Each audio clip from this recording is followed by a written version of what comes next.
Assalamualaikum warahmatullahi wabarakatuh.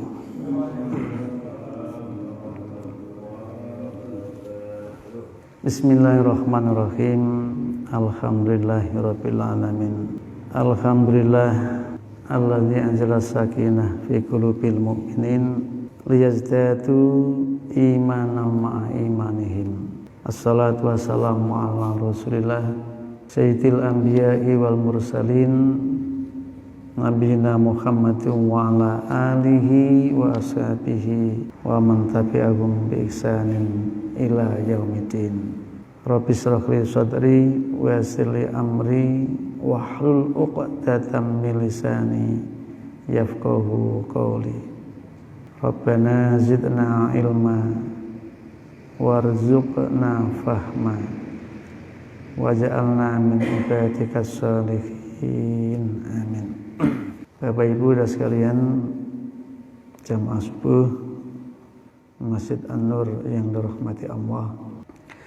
Di awal surat Luqman, surat 31, ya, di ayat pertama atau di makro awal itu Allah menyebut a'udzubillahi minasyaitonirrajim, bismillahirrahmanirrahim. Alif lam mim wa a'lam bimuradih. Umumnya ini ono ayat-ayat yang terdiri dari huruf-huruf itu mufassir semua mengatakan Allah yang lebih tahu dengan maksudnya. Tapi ada hikmah di balik itu, yakni Allah ingin menunjukkan kepada kita bahwa di antara serangkaian ayat-ayat yang begitu banyak ada yang tetap menjadi rahasia Allah itu sendiri. Jadi kehidupan ini sebagai tanda keagungan Allah. Setiap peristiwa dan kejadiannya itu ada yang bisa dimengerti oleh nalar manusia. Tapi ono sing gak iso dimengerti. Bingung, iki piye to karepe kok iso koyo ngene. Ya karena akalnya belum mampu untuk menjangkau. Ada yang masih menjadi sirul asror, rahasia Tuhan itu sendiri. Ana wong njaluk anak lanang tapi kok dikeki wedok. Terus nyambut gawe maneh pengen lanang, lah kok lahir wedok. Pengen maneh lanang, lah kok lahir wedok. Sampai anake 11 wedok kabeh misalkan. Lah ngono kuwi sing ngerti rahasiane sapa? Wong arek anak 11 kok yo wedok kabeh. Padahal logikane kan iso genti to aja wedok kabeh. Wong sing wedok yang njaluk lanang, sing lanang njaluk lanang. Lah kok dadine tetep wedok. Berarti ada kejadian yang manusia tidak mengerti terhadap rahasia itu. Padahal ngewahi lanang apa wedok kuwi dudu karepmu tapi kareping Gusti Allah. Mula ora kena terlalu menyayang karena laki-laki atau menyayang karena perempuan. Semua itu harus diperlakukan sama. Amanat Allah Subhanahu wa taala. Ana wong pengen sugih nyambut gawe mulai sampai wayah salat subuh gak budal ning masjid tapi budal ning pasar. Mulai yo ngono, mesti wayah salat asar maghrib ning masjid sampai bengi lagek teko dan tidak sempat munajat kepada Allah. Pengin iku ya sugih, tapi ya kok pancet melarat, pancet gak duwe. Ngono kuwi yo koyok-koyoke ora ana hubungane wong nyambut gawe karo gak nyambut gawe. Lah kuwi gak iso dingerti kan, tidak bisa dicerna. Maka yang demikian itu serahkan kepada Allah. Itu rahasiane Allah. Apa kok kaya ngono? Aja dipikir teman-teman, pikir teman-teman tambah memberatkan. Jalani, lewati, maka akan sampai kepada titiknya. Titik kehidupan itu orang yang mati tidak membawa tidak meninggalkan tanggung jawab, tanggungan yang berat. Itu kan mestinya enak. Abu Dzar Al-Ghifari itu diceritakan punya baskom. Padahal minum aja ketika mau mati itu bingung. Bingung sumalatus aluna yauma idzin anin naim. Engko ngerepoti ngeribeti pitakonan ning Gusti Allah ing dalem barang sing isih ditinggal ki mau. Mula kemudian dia berwasiat, sepeninggalku nanti tolong baskomku berikan pada fakir miskin. Entek wis gak punya tanggung jawab apa-apa. tinggal tanggung jawab oleh tekondi mau gawe apa pinginane sik uripmu. Karek ngono tok. Tapi nek isih ana iki sakmene iki mau tumpuk iki piye iki. Ya. Jadi ada tanda-tanda kehidupan itu yang oleh manusia belum mampu untuk dicerna, belum mampu dimengerti, belum mampu untuk dipaham. Maka jawabannya wallahu a'lam bimuradihi. Allah yang lebih tahu dengan maksud apa yang ada di dalam ayat itu tadi. Tilka ayatul kitabil hakim iku mengkono iku ayat-ayat Alkitab Al-Qur'an Al-Hakim yang bijak. Itu ya, adapun itu adalah ayat-ayat Al-Qur'an yang bijak, yang hakim. Jadi Gusti Allah itu ngajari ke kita bahwa ayat-ayat yang ada dalam Al-Qur'an itu penuh dengan kebijakan, penuh dengan kearifan. Jadi kalau orang itu belum mengerti tentang ayat-ayat Allah, bahwa ayat itu penuh dengan makna kebijakan, penuh dengan nilai kebijakan, sehingga saking bijake ayat-ayat yang Gusti Allah ing dalam Quran kuwi enek menungso sing ora iso ngerti utawa ora iso gelem ngerti, seolah-olah apa yang diberikan oleh Allah itu sesuatu yang sadis, yang tidak manusiawi. Ya contoh misalkan hukum kisos, orang yang membunuh dan jelas pembunuhannya itu adalah tidak karena ada alasan yang benar, orang yang membunuh itu hukumnya adalah pancung, hukum bunuh, hukum kisos. Jika terbukti bahwa memang pembunuhannya itu kesengajaan, ya, kemudian direncanakan, ada maksud untuk membunuh, melenyapkan nyawa orang, kemudian menggunakan alat yang memang alat itu diyakini dimungkinkan untuk bisa membunuh orang dengan perbuatan perlakuan yang memang bisa untuk meniadakan nyawa orang. Standar pembunuhan di dalam konsep Islam itu sangat jelas. Maka pelaku pembunuhan itu hukumnya harus dibunuh karena dia akan menjadi predator bagi orang lain. Pencuri, kalau pencuri itu menjadi kesenangan, menjadi kebiasaan, pencurian untuk melakukan penguasaan barang yang bukan miliknya padahal dia sudah punya, ya. Pencurian, pengambilan hak orang dengan cara memaksa, ya. Pencuri baik laki maupun perempuan maka dipotong tangannya dengan cara bersilang. Pezina itu dicambuk 100 kali, diasingkan dari daerah asalnya. Kalau sudah punya suami atau istri dirajam, ya. Itu kalau kita melihat ayat itu dan membaca ayat itu, sepintas nalar manusia itu mengatakan, kejem banget ya itu Islam, tidak manusiawi. Padahal itu kalau betul-betul ditegakkan, maka itu bisa mengendalikan perilaku manusia, tidak akan jatuh untuk membunuh, tidak akan jatuh untuk berzina, tidak akan jatuh untuk mencuri. Kenapa? Karena efek jerahnya itu mendahului daripada keinginan, maksud daripada orang untuk melakukan. Wong iku nek ngrasani kancane iku kaya dene wong sing mangan daging busuk kancane lho.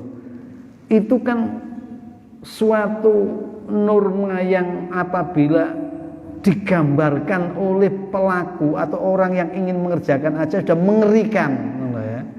Lagi gambarane akibat daripada perbuatan itu mengerikan. Mangan daging bosok dulure, coba itu orang ghibah, memperbincang saudaranya yang tidak ada di hadapannya. Iku saking dihormati dan dijaganya marwah martabat manusia oleh Allah. Jangan sampai orang menodai kehormatan orang lain. Disinilah Ayat-ayat Allah dalam Quran itu mengandung kebijakan, mengandung keadilan yang luar biasa. Mula awak dhewe kudu semakin yakin, semakin mantap. Pokoke nek ora dibalikno ning Al-Qur'an, uripe manungsa kedungsangan. Urip manungsa iku tenggelam di dalam kekacauan, penderitaan dan kesengsaraan. Lho apa to Quran iku wis ngatur kabeh ing dalam tataran kehidupan manusia. Yakin ana dhisik al yauma akmaltu lakum dinakum. Agamamu iku agama sing paling paripurna. Islam itu puncak kenikmatan yang apabila dikerjakan, ditunaikan semua penghuni bumi ini, maka dunia akan jadi rahmah. Kehidupan di semesta ini penuh dengan kasih sayang. Teknologi dikembangkan dalam rangka menjaga sisi-sisi kemanusiaan luar biasa. Jadi kembangkan. Wa ilas samai kaifa rufi'at wa ilal jibali kaifa nusibat wa ilal ardi kaifa sutihat.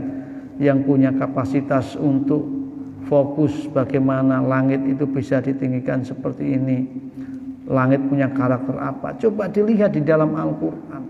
Di ayat-ayat Allah, tanda-tanda keagungan Allah. Kenapa Allah ciptakan langit, yang di langit ada bintang, di langit ada matahari, di langit ada bulan. Silakan dijelajah, dieksplorasi. Tidak apa-apa. Kenapa di bumi ada gunung, kenapa di bumi ini ada pepohonan, di bumi ada lautan. Silakan untuk dipelajari, dikaji, dipahami. Supaya kamu mengenali dengan tepat identitas yang ada itu, lalu bisa mensikapi dengan benar. Namun di dalam Quran itu secara umum nilai-nilai universalitasnya itu tidak akan mengalami perubahan. Kenapa? Karena memang diturunkan Al-Quran itu dari awal sampai dengan akhir nanti itu hudan wa rahmatan lil muhsinin. Kenapa di dalam ayat-ayat Allah itu mengandung makna-makna yang sangat bijak, mengandung nilai-nilai yang sangat bijak. Ada egaliter, ada keadilan, ada musyawarah, ada toleransi, ada keterbukaan, ada penghormatan, gitu. Karena memang Quran itu diturunkan, diberikan oleh Allah untuk manusia hudan sebagai petunjuk, panduan, pedoman, arah, warahmatan dan sekaligus sebagai kasih sayang.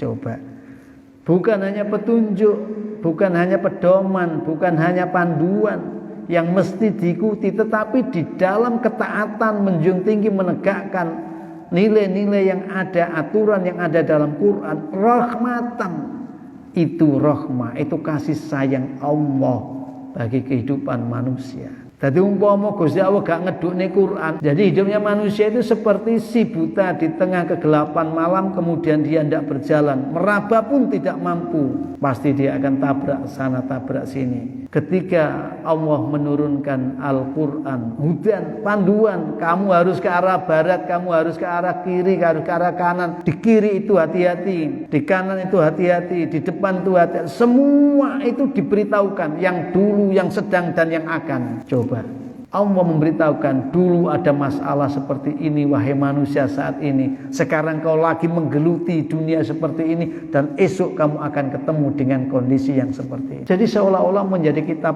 ramalan kehidupan. Padahal tidak ramalan. Memang Quran itu hudan, panduan, supaya kamu bisa berada di jalan yang lurus. Maka kau diberitahu masa lalu, masa kini, dan masa yang akan datang. Sangkan paraning dumadi. Bagaimana mata rantai kehidupan dibuat oleh Allah dari satu fase ke fase berikutnya. Hudan, dibimbing, dituntun oleh Allah Subhanahu wa ta'ala. Nah, ini diikuti rahmatan, mengandung kasih sayang. Tapi lil muhsinin, bagi mereka yang memiliki perilaku ihsan. Ihsan itu membawa kehidupannya untuk mengabdi kepada Allah, ibadah kepada Allah. Seolah ia melihat Allah, walaupun dia enggak bisa melihat Allah, dia yakin Allah senantiasa melihat dirinya. Itu ihsan. Orang-orang yang muhsin, orang-orang yang selalu berada dalam kebaikan itu, orang yang tidak lepas keyakinannya bahwa hidup dipantau oleh Allah, hidup dalam pengawasan Allah. Mula alladzina yuqimuna shalah, yang pertama indikator wong ihsan iku salat genah. Jadi ada orang mengatakan, wah ini ihsan, ini kena ihsan, tapi salatnya enggak ketok, ya durung ihsan. Karena ihsan itu bukan hanya perilaku baik kepada sesama manusia, perilaku baik dengan sesama ciptaan Allah, tapi ihsan itu juga berperilaku baik dengan Allah. Inna a'tainakal kautsar fasholli li rabbika wanhar. Sungguh aku telah beri nikmat yang banyak kepadamu, maka sholatlah dan berkurbanlah. Alladzina yuqimuna sholat, menegakkan sholat. Sholat yang dikerjakan dengan benar, tepat waktu, karena sholat ada waktunya. Sholat dikerjakan untuk ingat dengan Allah. Semakin sholat semakin ingat, bukan semakin sholat semakin lalai.